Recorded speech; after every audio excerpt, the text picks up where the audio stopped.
Afternoon, everybody. All right, so 6 games to recap and trying to pick the exact right time to get these done because then there's 8 more games tonight. There is really no break where there isn't hockey being played. So, that being said, we're going to go ahead and start things off talking about the Vancouver Canucks and the Detroit Red Wings. So, it was Martin versus Husso, and it's the first shot. It's in the net. It is Larkin from Sider and Sherratt at 108. So that was during a brief press by the Red Wings, and they get the opening goal. Wings look for another. Things get pushy after a hold by Husso, and then on their second shot, Detroit scores again. It's Berggren from Sherratt and Sider at 2:35, and he tips that one at the side of the net. So both of the first two shots go in. I don't know that I would blame Martin on them, but you just don't want your first two shots against going in if you're the Canucks, right? Wings get a power play, and it's a 4 minute. The Canucks prevent the setup. Post for Perron, 2:45 into it. The Canucks clear that out. That was killed off. No shots on net. The penalty kill wouldn't hold up the whole night. Well, the whole afternoon. But it had a good start anyways. So, Sherratt has a chance that's saved and held. There's a delay game call that puts the Wings back on the power play. Good cycle late. Patterson blocks. That's killed off. Then there's a post for Stillman. The Wings clear it out. And after the first period, it's 2-0 in favor of Detroit. Second period, early jump for the Canucks. Power play for Vancouver results, and they score on it. It is Beauvillier wiring one from the slot. Miller and Hughes with the assists at 2:02. So Anthony Beauvillier fitting in well with the Canucks and producing so far. Canucks press at 4 minutes. The shots are 8-0. Vancouver 8 minutes into this period. Veleno has a rush chance that's saved. Very few whistles at this point in the game. Some pretty good flow going on. Wings draw a power play. Bertuzzi has a blast that's saved. And then as a result of a good cycle, Larkin gets a goal from Fabry and Perron at 13-16. So basically too many opportunities being given to Detroit there. Wings press for another. There's a near miss for Rasmussen. More pressure as well. Fabry couldn't bury one in close. The Canucks press with 3 minutes left. With 33 seconds left, the Wings go back to the power play. So that rolls over into the second period. The Canucks finish the kill. Ethan Bear then draws a penalty shot, but on the play, he ends up getting tripped, which led to the penalty shot. But he hit the boards pretty hard, so he was out for the rest of the game. So Quinn Hughes, who had just stepped onto the ice at the time of the penalty shot being awarded, he's given the penalty shot instead, and he flat out misses it. Speared his stick against the boards when he missed it. Then at 2:26, so shortly thereafter, Hronek scores from Mata and Rasmussen. So Detroit gets a goal to put them further ahead. Canucks try to answer. The Wings press at 5.5 minutes. Then there's a power play for Detroit, and they score on it. And it's Berggren. It's his first career multi-goal game. He scores from Bertuzzi and Larkin at 9:05. The Canucks, to their credit, they do answer. Pettersson buries a rebound from Beauvillier at 10:25. Canucks would get a power play. Besser couldn't bury one. That's killed off. Pettersson's then denied on a turnover. So while the Canucks had a decent third period, they lose this one 5-2. They drop to 21-28-4 with the loss. The Detroit Red Wings 23-20-8 with a very important win for them. So the shots in this one: 10-7 Detroit in the first, 13-8 Vancouver in the second, 14-7 Vancouver in the third. Final shots 34-25 for the Canucks. Power plays: Vancouver 1 for 3, Detroit 2 for 6. Hits were 19-17 Vancouver. Martin 20 saves on 25 shots. Husso saved 32 out of 34. And there you go. All right, next up. Calgary and Buffalo. So this didn't turn out the way that I thought it might. But again, Buffalo games are really entertaining to watch, aren't they? So it's Markstrom versus Luukkonen. Early press by the Flames. We end up with 2 minutes of 4-on-4. Skinner couldn't bury one as the Sabres control. Backlund to Dume, near miss there. The Sabres end up drawing themselves a power play, and they score on it. So it's Thompson from Dahlin and Cousins at 7:56. He wired that one. It was a good cycle. Hannafin nearly answers on a 2-on-1. Flames, a post away from tying it. They have some momentum. But on their third shot, Buffalo gets their second goal. It is Mittelstadt from Olofsson and Jost at 12:34. There's some punchiness on a stoppage at the Flames end shortly thereafter. Flames press with 4.5 minutes left. They end up getting themselves a power play. Sabres didn't let them set up. They killed it off. So after the first period, scores 2-0 for Buffalo. Even though they only had 3 shots in that period, they're up 2-0. And it looks like maybe Buffalo's going to steal one. Second period says no. Shots are 4-0 Flames at 2 minutes and a 2:17. Peltier gets his first NHL goal. He gets that one from Kadri, and Huberdeau scores it on a rush. And if you were paying attention after that, you'd see Daryl Sutter went down, gave the kid a pat on the back, and congratulated him on his first goal. Backlund then adds one 20 seconds later from Coleman. So at 2:37, it's suddenly a tie game. Flames look for the lead. They'd get it. It's Gilbert with his first goal as a Flame. He scores from Dubé and Lindholm at 4:03. It's another rush goal, and Luukkonen looked kind of shaky at that point in the game. Too many Flames on the ice. The Sabres get a power play. That's killed off, and not long after that, Calgary adds another. It's Kadri tipping one in front. Tanev and Huberdeau with the assists at 7:39. It is suddenly 4-2 for Calgary, with 4 goals being scored in about a little less than 5.5 minutes of game time. That's insane. Uyghur breaks up a 3-on-1. The Flames press at the half. It really is all Flames at this point. 31 minutes into the game, the shots are 30-4 for Calgary. So just showing you what Luukkonen's up against and just how dominant Calgary was in this one. Power play for the Flames, that's killed off. Things get pushy with 6.7 seconds left. We go to the third period with Calgary up 4-2. Early press by the Flames in the third, and they'd score. It's off the post, and then it goes in off Luukkonen, but they all count. Toffoli gets that one from Dubé and Gilbert at 1:57. Shots are 5-2 for Buffalo 8 minutes into that period. Gergensons with a near miss on a rebound. Lucic then bowls over Bryson. Bryson was bracing himself to throw a hit, and Lucic just no-sold it and went right through it. Power play for the Flames. There's a post for Hanifin, a shorthanded Krebs rush chance that was saved. And then Calgary scores on that power play. It's Toffoli from Dubé and Markstrom at 13:05. Sabres get a power play that's killed off, and then at 17 minutes and 11 seconds, Dubé makes sure that the no mercy magnet gets thrown up there with the 5-goal difference. Lindholm and Toffoli with the assists at 17 minutes and 11 seconds. Your final score in this one is 7-2. Yeah, Calgary, definitive big game here, 25-18-10. Buffalo's mediocre home record continues to be a problem for them. They're 26-21-4 overall, and they needed this because if the Caps end up beating Boston today, they fall further off the pace. Buffalo really needs to get this together at home. Shots in this one, 11-3 in the first in favor of Calgary, 23-6 in the second for Calgary, and then 14-6 Buffalo in the third. The final shots, 40-23 for Calgary. Power plays, both teams 1 for 3. Hits 25-8 for Calgary because Buffalo doesn't hit. Markstrom 21 saves on 23 shots. Luukkonen 33 saves on 40 shots. And just a rough game. And I felt bad for Luukkonen because it's not on him at all. All right, next up. Edmonton and the Ottawa Senators. So by the end of this game, Sanderson was out, correct? And by the end of this game, Forsberg was out. But he was starting today against Campbell. Anton Forsberg was. Oilers press at 2 minutes, and they get a goal. At 2:18, it is McDavid from Draisaitl and Hyman. That was the second shot on net for the Oilers. And then the Oilers press for more. They end up getting themselves a power play. That's killed off, but the shots 7 minutes in are 6-1 in favor of the Edmonton Oilers. Sens press with 9 minutes left. Draisaitl's then denied on a rush opportunity. The Oilers draw a second power play. We end up with 10 seconds of 4-on-4. Then the Senators have a power play. Everything's killed off there. So it's 1-0 Oilers after 1. We go to the second period. 21 seconds in, Jake Sanderson scores for Ottawa. He gets the goal from Joseph and Tkachuk. We then had a penalty shot awarded to Hyman, and he scores on it. He gets that one at 1:44. He backhands that one over Forsberg's pad. So that puts the Oilers up 2-1. There's a near miss for Bouchard the next shift. Bouchard's then denied on a break. Greg had a shot that was blocked. The Oilers rush. Sens get a power play. That's killed off. We had a fight between Evander Kane and Brady Tkachuk. So who saw that one coming? Entertaining fight, though, and it showed Kane's hands fine. Things get pushy then on a hold by Campbell.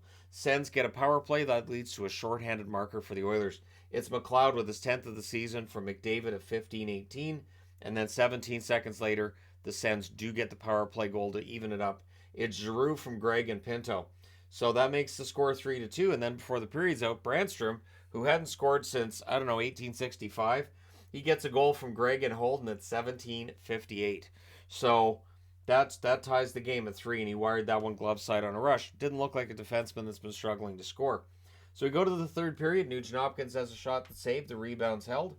Shots are 3 apiece at the 3-minute mark, but at 3:05, it's Puljujarvi, who's been in the news again because Whenever it's a foreign interview, notice I didn't even talk about it in the news of the day, because when it's a foreign interview, it's easy for things to get mixed up. But he gets a goal here.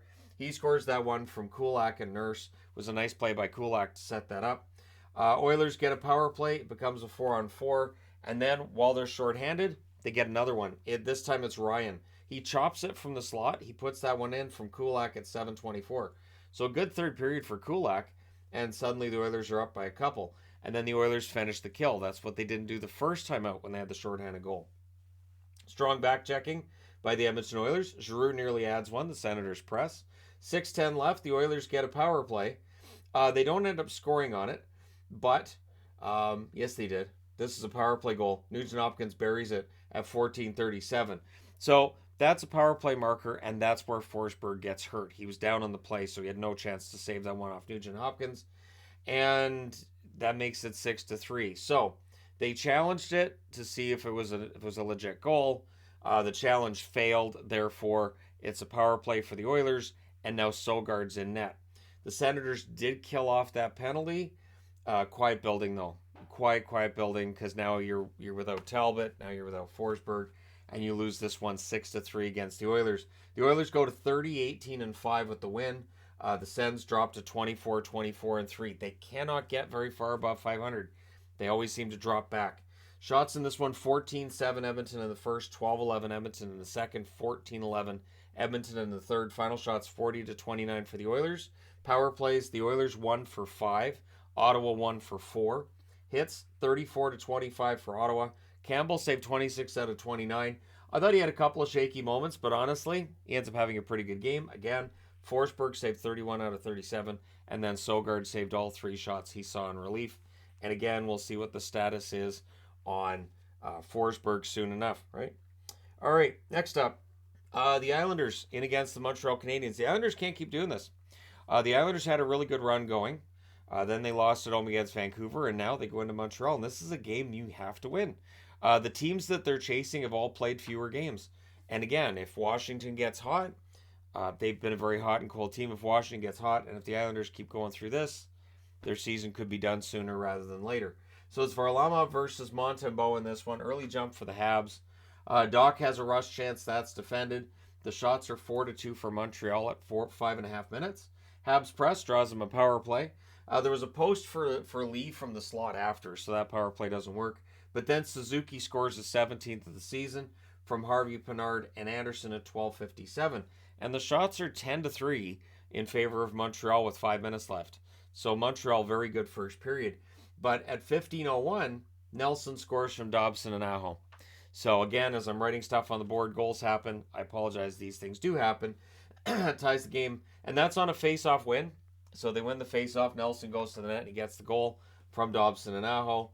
The Islanders then press in the final minute. So it looks like they got through that scare in the first period, but we're not done with the scares yet for the Islanders. Second period. Shots are 4-0 New York at 4.5 minutes. Habs get a power play. That's killed off. The Islanders press at 9 minutes. Savard had a shot blocked as the Habs press. The Islanders are blocking out the Habs. They're counterattacking pretty well at this point. Both defenses blocking the middle of the ice. Dodonov has a net drive. That's blocked. The press by the Habs with 2 minutes left. And then with 46 seconds left, the Islanders get a power play and they score on it. And Horvat deflects that one in. And again, I know people are going to talk about his shooting percentage. Well, that's not sustainable. I don't know. A lot of tip shots and a lot of deflections. He's just got some puck luck going too. He gets that one from Dobson and Aho at 19:56. So final seconds of the period, all of a sudden the Islanders are ahead 2-1. Third period, Hoffman misplays an opportunity. The Habs had the early jump, and eventually Justin Barron gets his first goal of the year. Scores that one on a rush at 4:02 from Dodonov and Hoffman. Ylonen then nearly scores on a fast break. The Habs would press at 8.5 minutes. And at 10:54, it's actually New York that scores. It is Martin from Romanov and Mayfield, and that puts them ahead 3-2. And he tipped that one in front during a brief press. So Romanov, his first game back in Montreal since going to New York, and he gets an assist on a big goal.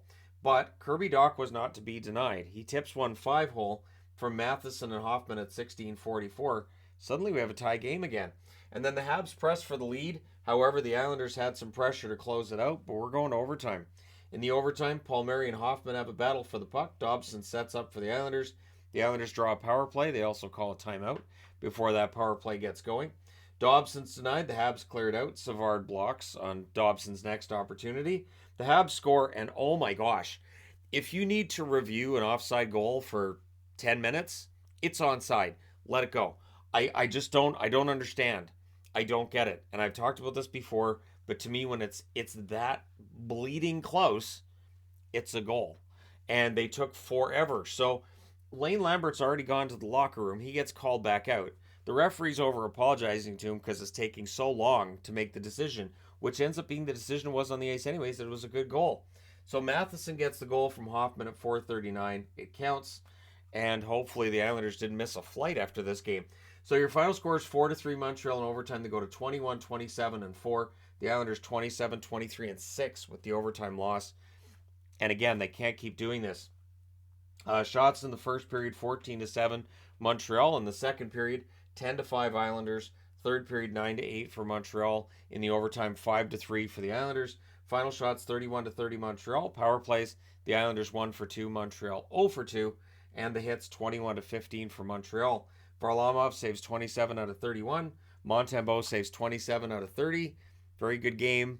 Solid game. It's just a shame that it takes so long for that overtime decision to be made. That being said, I need to change boards.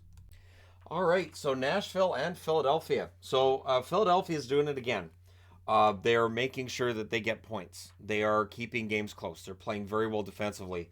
They have almost no finishing ability, but they're getting points. So it's Saros versus Hart. Hart's tested first shift. The Flyers press at 2.5 minutes. The shots on net are 3-1 Nashville at 4 minutes. Wouldn't stay at that rate. Nowhere near. Nashville definitely having trouble with generating opportunities right now. And in the game against Philadelphia, you can guess how this game went.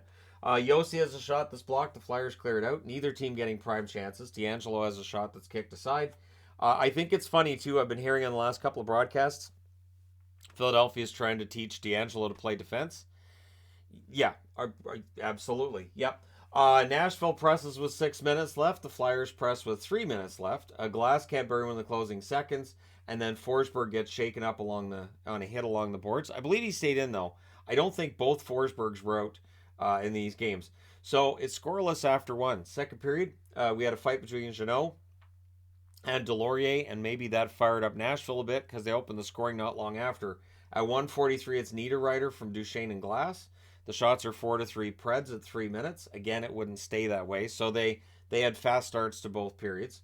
Preds get a power play. There's a shorthanded chance by Lawton. That's held. Then there's a press by Nashville at 9 minutes, but at 10:40, Hayes buries one. He scores from Farabee. Frost was then denied as the Flyers would press. The refs letting slashes go at this point. Two-hander, it's fine. No big deal. It's good. Everything's fine. There were almost no power plays in this game whatsoever.